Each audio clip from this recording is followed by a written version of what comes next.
We'll see how to select a microphone in Audacity. Selecting a microphone in Audacity is pretty simple. You click on the audio setup button and go to the recording device.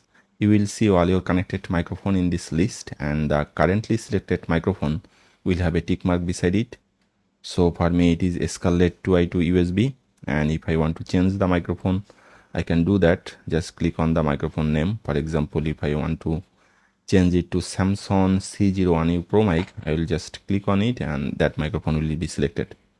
If I go to the audio setup button now and go to the recording device, you can see that Samsung C01U Pro mic is selected. If I move away from this menu, then you cannot see which microphone is now selected.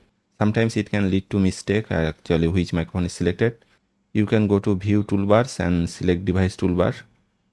With device toolbar, you will always see that which microphone is selected, and you can also select your microphone from here. So that was all about selecting microphone in Audacity.